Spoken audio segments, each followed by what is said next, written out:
Whenever I express myself, I don't think about any censorship, but I will think twice before I write something. Yeah, sure, censorship exists in Russia as in all other countries in our world. Of course, certain censorship is necessary because you should be careful not to offend anyone you address. The presence of censorship is less dangerous than its absolute absence. Censorship is not good and it's not bad, it's just like real humanity life.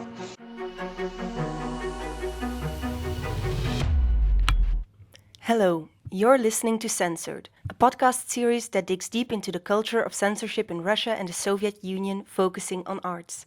If you are a student, professor, work in the arts or humanities, or rather just curious about Russian culture, this podcast is for you. Hi everyone. We are the team behind the podcast Censored, and we're very happy to finally be able to share some of our process and outcome with the rest of you. Unfortunately, I'm the only one that could be present here in flesh and blood today, but I'm lucky to have Katya by my side, who is live from Russia and will take part in the presentation as well. So the audio snippet that you heard at the beginning is actually the intro that we use in every episode. So we thought it might be funny to use it as well now, as if this would be some kind of final conclusive episode as well. To give you an idea of what our typical meetings look like, we included this screenshot, even though you probably all know this view very well and even tired of it. After several meetings also with Anna Sashenko, who is our project supervisor from the Center for Russian Studies, and who left us with a lot of space and freedom to pursue the way in which we wanted our project to go, we finally came to a decision on the common thread of our podcast, namely to focus on the aspect of censorship within the Russian arts and culture field. Yes, and of course there is a lot to say about this, and the cultural field is very, very broad. So in order to maintain some kind of overview over our project and keep the order, keep it manageable, we decided to keep it at 4 episodes in total of around approximately 15 minutes. And in each of these episodes, as you can see, we focus on one specific topic within the cultural field. So we have visual arts and photography, theater and dance, literature and music. And then again, we had to make a selection because even if you narrow down the topics, still you can say a lot. So we picked out the things we really wanted to discuss. And in addition to that, we planned on having one guest expert or speaker on every episode to add some content that we maybe weren't able to provide. In our first episode, we managed to get hold of Yulia Tsvetkova, who was very kind to answer the questions we devised for her about the topic on visual arts and photography. Even though she's going through a pretty stressful and crucial period in her life right now, but that case is very related to the contents of our episode and made it even more interesting. When it comes to the theater and dance episode, our team could count on the expertise and experience of John Friedman, who is a specialist in the field of Russian theater. And he was able to provide us with a description of his experience from another kind of position, not being the artist himself, like Yulia Tsvetkova, for example. So he might have had another point of view. And it was interesting to also compare them because they turned out to be pretty similar, so I guess that means something. And this is Emanuel Bahemans, who is a professor emeritus of Russian language, literature and culture at our university, and therefore is a very interesting person to comment on the issue of censorship in Russian literature. And last but not least, on our last episode, on recommendation of our supervisor Anna Sashenko, we invited Francis Mas, who's also professor in Ghent, and he's a specialist on all things about Russian music. Making a podcast with 4 people and limited means and experience is already hard. including that we are located far from each other and even in other countries like me. That's why we tried to make a clear division and organization of the different tasks when it came to production. For example, Lisa took most of the editing under her responsibility, while Kat did a lot of writing and speaking. I made sure of the contact with the guest speakers and their interviews, and Amir looked after the design and artwork of the project. Our main guidance in the process, in terms of the actual episodes, but also how we managed with the social media, was our mission to provide insight and information about something that probably many people already know, but maybe they don't know it to the full extent, or they have biased opinion about those things. We hoped to give a sense of understanding to this matter, but in an entertaining and light-weighted manner. Some of the other more practical things that we also considered was among other things, how to diffuse our podcast to make it more accessible and to reach a larger audience.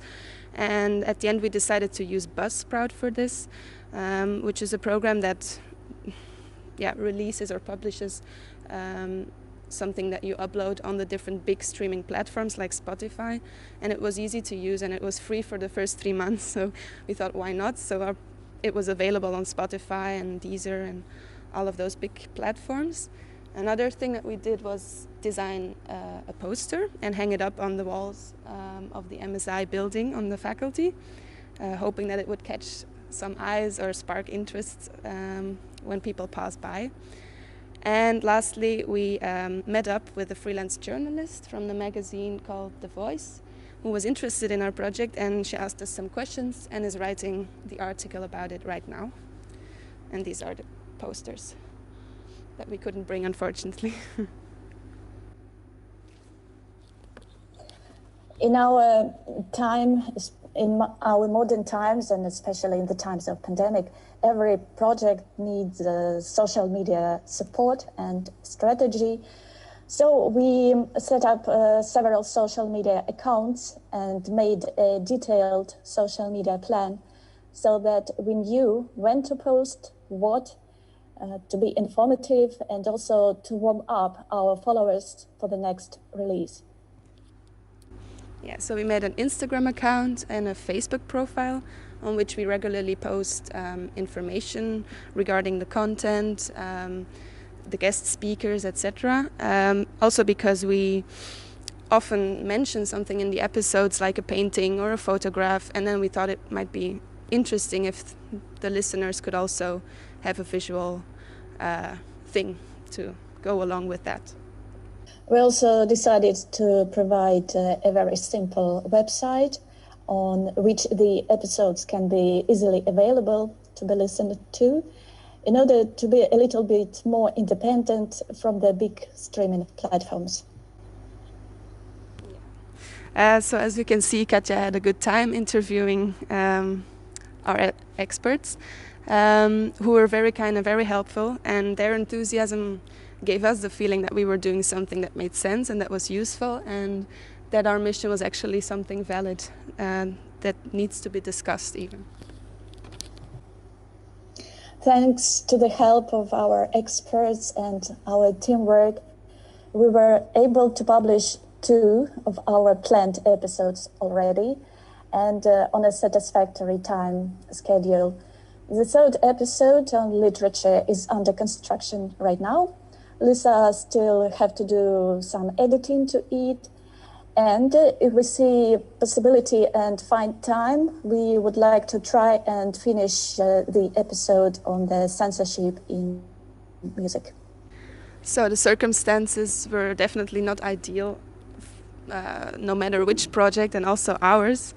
But it did make us look at alternatives and alternative ways to figure things out, because, for example, Katja and also Amir didn't have the possibility to rent actual audio recording material. Also, how we had to record the comments of the experts via video call. We didn't know how. It seemed like a big challenge at first. But we bit through and we kept going, and we found other ways to get where we wanted to get. And so, yeah, we're really proud of this project, and we hope that it stays available. And that's also why we're planning to put it on SoundCloud, because if we're not on the Buzzsprout thingy anymore, then it disappears from Spotify, and that would be a pity, according to us. So if you haven't listened to it yet, then I hope you will enjoy it if you do so. If you have listened to it, I hope you enjoyed it. And thank you for your attention. So my favorite conversation or episode, for that matter, was the first one with Julia Tsvetkova. Mainly because at first we were actually really surprised that she even agreed to do this, because she's in such a complicated situation back home. And she also provided us with a lot of commentary, and it was interesting to listen to, because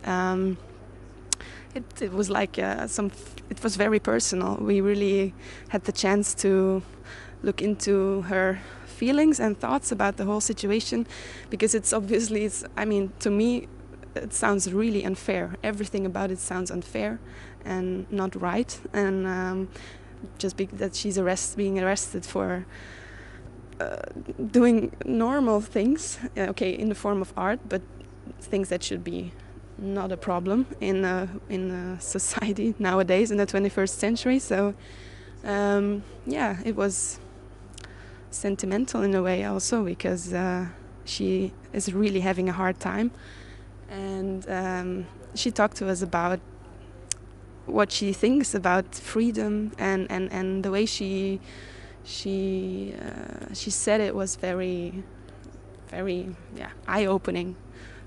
To hearing it from someone like her was really interesting. So